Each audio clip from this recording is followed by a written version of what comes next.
Well, if it isn't Mr. RX 580. Your driver days are numbered. Nobody wants to play with 2x time mined Polaris GPUs from a shitty architecture like yourself. Any last words? Please, no, sir. I have a family. Don't hurt my son! Please don't hurt my son! Please, I still have life in me.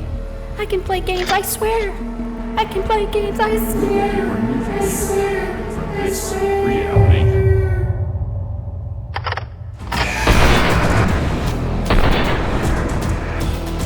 Die, 580, die!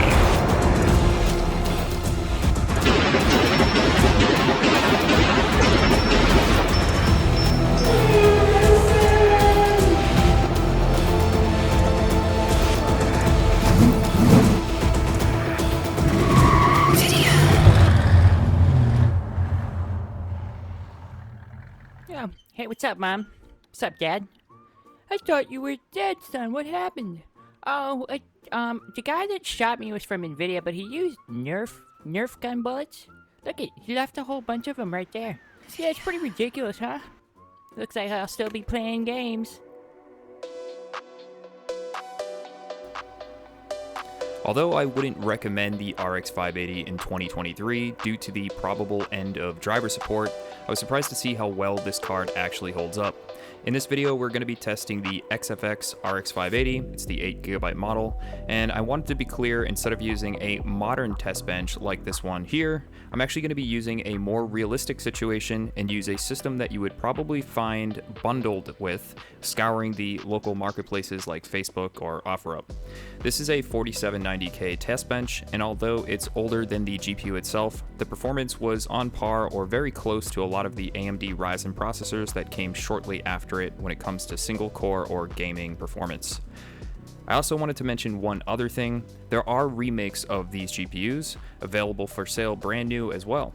And after watching one of my favorite channels, the Toasty Bros, post a video on how good of a deal it was, I actually kind of disagree. First of all, there are much better options for close to the same price that will have longer driver support. And secondly, the video card that they are advertising in their video and testing on a high-end machine is one, an unrealistic situation, and two, these newly manufactured GPUs are rumored to actually be some of the same companies selling the old GT640 scam cards that were flooding the market during the pandemic. I guess all their scams caught up to them and they eventually needed to start selling something semi-legitimately. To be fair though, the Toasty Bros did post a follow-up video pairing the RX 580 2048 SP with a more age-appropriate system, but I still cannot recommend those cards based off the reviews and support you would get from buying them. Let's get into the benchmarks, starting out with good old Starfield, or as the kids are saying, the new Crisis.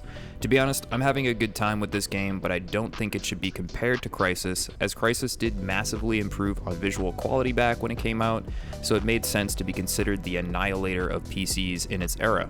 One thing I found interesting about the RX 580 in this game though, was that it played as well as an ARC A750 and was only slightly behind the GTX 1080, showing that AMD's driver support is really what's pushing this game on their cards. I have noticed a lot of reviewers test out New Atlantis simply because it does represent some of the hardest areas to run in the game. We averaged 31 FPS on this section of the planet in particular, and dips are into the low 20s. That being said, every other planet I had visited, I saw a better average of 38 with 1% lows of 29, and in space we saw an average of 40 frames per second with a 1% low of 31. Up next is Counter-Strike 2, which you would think would be a fairly easy game to run, but unfortunately I ran into quite a few issues trying to play this game. For some reason, whenever I would join a session, I would get really hard dips or stutters, and the only way I could get the frame rate stable was by playing a game with bots in a private match. At the low setting at 1080p, we saw an average of 128 FPS, with lows of 44 FPS, which was quite jarring.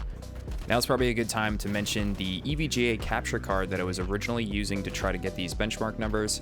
Unfortunately, I may or may not have been scammed on the local marketplace, and there's something wrong with this capture card. So all of the benchmarks you're seeing here are actually done off of the i7 4790K and the RX 580.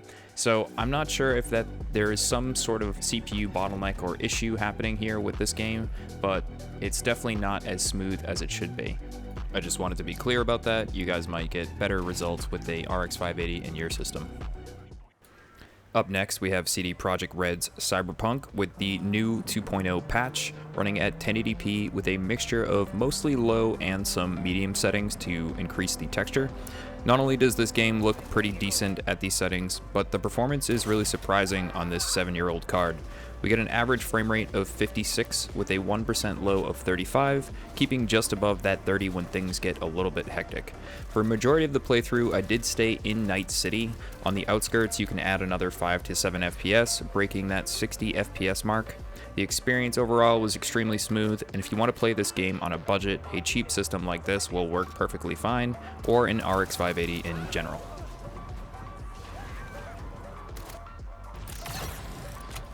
This next game came out extremely unoptimized and was hard to run on pretty much all levels of hardware, but has seen some major improvements since its launch. This game is being run at low settings with medium textures and FSR set to quality, and the RX 580 provides a console-like experience with FPS ranging from 41 with 1% lows of 29. I did notice that this game has some pretty good consistency with its frame times. Some areas that might be more demanding stay within a 2 to 3 FPS range, meaning that you're not going from 40 FPS down to 30 FPS in like a split second, making the frame rate changes very smooth here.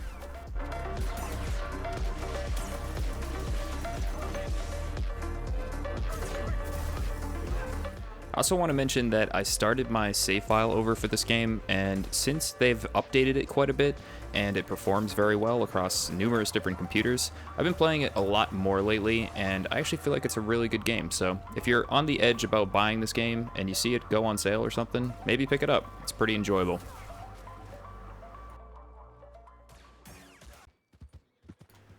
Up next, we have Red Dead Redemption 2 from everyone's favorite developer who doesn't release games for 10 years at a time, Rockstar.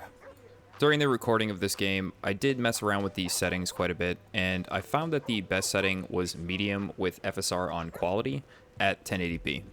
We got an average frame rate of 67 FPS, which was really good, but the 1% lows dipped into the 14 range, or the teen range, and was kind of unacceptable, along with the screen tearing, which I found super distracting.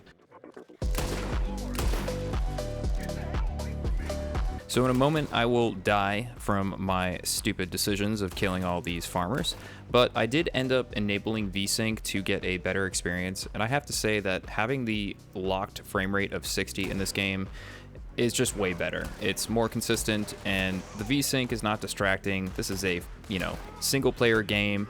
You're not having these like Twitch shooter moments, and yeah, it's just a way better way to play it.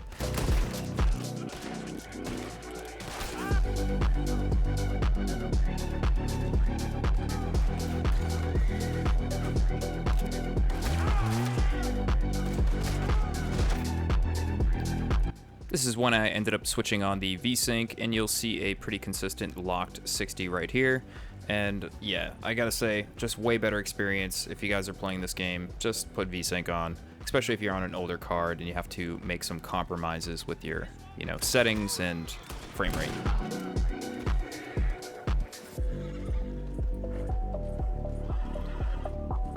Up next, we have Call of Duty, which they're just calling Call of Duty now.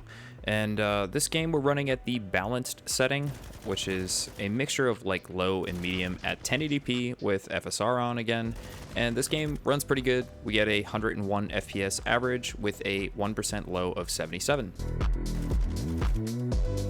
I don't need to give any more of an introduction to this game, as many people probably already play it on the RX 580, and it just still runs decent. Finally, or lastly, The Last of Us. So this game runs very much like a console. It feels sort of like a PS4 Pro, and it doesn't look that great either because we have to run all low settings, and we have FSR enabled, which is on the quality preset. It does look okay, it plays okay, but this is one of those games where I questioned after I finished this benchmarking if I should have enabled motion blur. There was a video that Vex did recently talking about how these frame rates that dip so inconsistently like this actually benefit from just having motion blur on. And I feel like this, along with VSync and some tuning and locking the game at 30 FPS, would just be a way better experience when you have a lower end card like this. Anyways, guys, that's going to do it for this video. If you liked what you like, drop a like, subscribe, all that stuff, and I'll see you guys next time.